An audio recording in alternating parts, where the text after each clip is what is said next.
the silence. That's where it begins. Not with a grand declaration, not with hitting rock bottom, not with a dramatic intervention. It begins in the quiet, private space between your ears. The moment you are alone with your own thoughts and the craving whispers. It might be for a substance, a behavior, a person, a state of mind, a temporary escape from the pressure, the boredom, the pain, the sheer overwhelming weight of being yourself. And you give in, again. And then comes the next silence, heavier now, loaded with shame. The voice that says, you failed again. You have no willpower. You are weak. That cycle, craving, relief, shame, feels like an unbreakable steel trap. But what if the very first step to breaking free has nothing to do with fighting the addiction itself? What if the first step isn't outward, but inward? Not toward the substance or the behavior, but toward that voice of shame in the silence.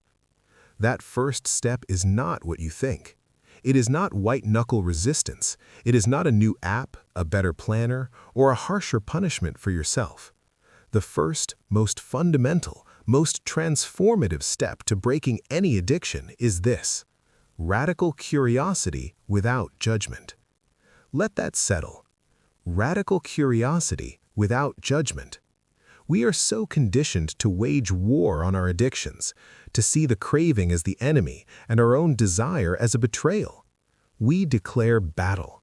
And in a war, there are only two outcomes: victory or defeat, perfect abstinence or total failure.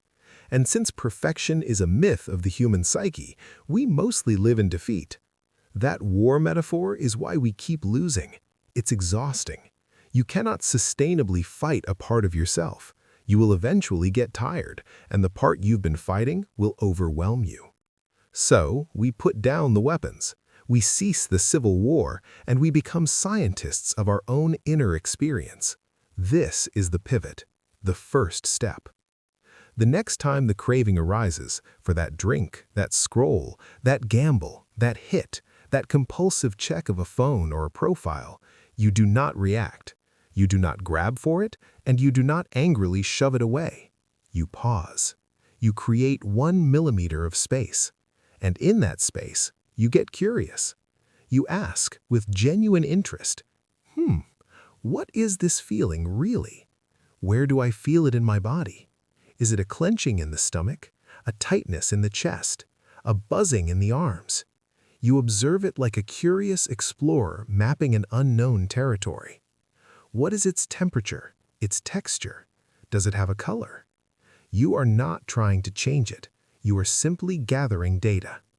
And then you ask the deeper question: what is beneath this? The craving is never the root. It is a messenger. It is a desperate, misguided solution to an unmet need. So you inquire, what am I truly seeking here? What is the void I'm trying to fill? Is it comfort? Is it escape from anxiety, from a specific stressful thought?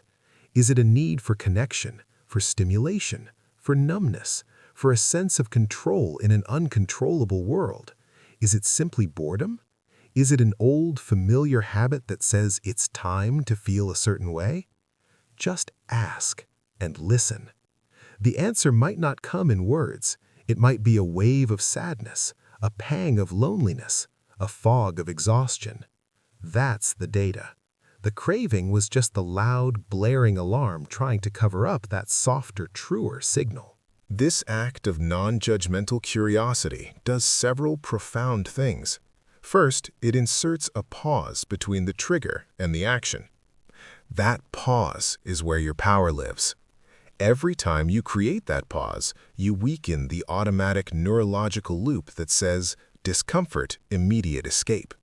You are literally rewiring your brain, building a new pathway of awareness.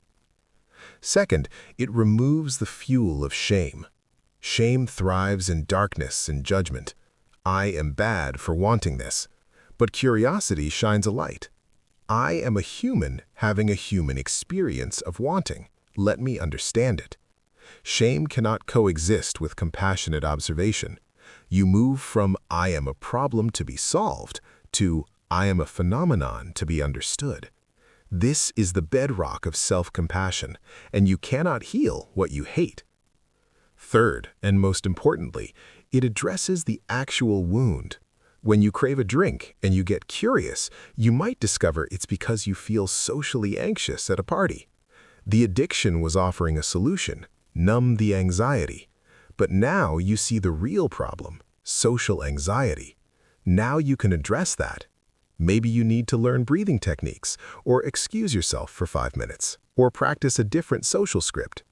The craving, when listened to, points you toward your actual work. It becomes a teacher, not a tormentor. This first step feels passive.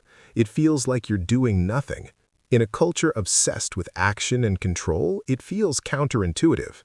We want to do something, throw out the bottles, delete the apps, swear oaths. Those actions have their place, but they are built on sand if they are not preceded by this internal shift. Without understanding the why, the what will always call you back. Willpower is a finite resource. Understanding is a deep well. So practice this step long before you think you're ready to quit. Practice it in small moments. When you crave a second cookie, get curious. What's here? Am I still hungry? Or am I avoiding finishing that work email? When you feel the itch to check social media for the 20th time, pause. What am I seeking? A hit of dopamine? A connection? A distraction from this difficult task? Do this without any goal of changing your behavior. The sole goal is to know yourself. You will discover that many of your cravings are like a toddler screaming for ice cream. The old you would either give in to shut them up or yell back in frustration. The new you, practicing radical curiosity, simply picks up the toddler and says, "You're really screaming. Tell me what's wrong. Are you tired? Are you bored? Are you hurt?" Often the acknowledgement itself calms the storm. The craving, when heard and understood, often loses its urgent life-or-death intensity. It becomes just a feeling, intense perhaps, but transient. A wave that will crest and subside if you don't try to outrun it or drown in it. This is the foundation. Everything else, support groups, therapy, recovery programs, lifestyle changes, rests on this foundation of self-awareness and self-compassion. They are the structure you build once you have cleared the land and laid this solid, stable base. Breaking an addiction is not a single heroic leap. It is 10,000 small, quiet steps of turning toward yourself with interest instead of contempt. It is the daily practice of meeting your own humanity in all its flawed and yearning beauty and saying, "I see you. I hear you. Let's understand this together." The journey out of the trap doesn't start with breaking the steel. It starts with stopping your frantic struggle, going still, and finally looking closely at the mechanism of the lock. In that looking, in that compassionate curiosity, you will find not just the first step, but the very key to your own freedom. The silence, once filled with shame, becomes a space of profound and healing clarity. It becomes the quiet in which you finally hear your own true voice, not craving an escape, but longing simply to come home. So, I'll leave you with this question to sit with. When that craving whispers again, what if the bravest thing you could do is not to resist it, but to get curious about it? If this resonated with you, please like, share, and subscribe to Better You Daily for more content like this.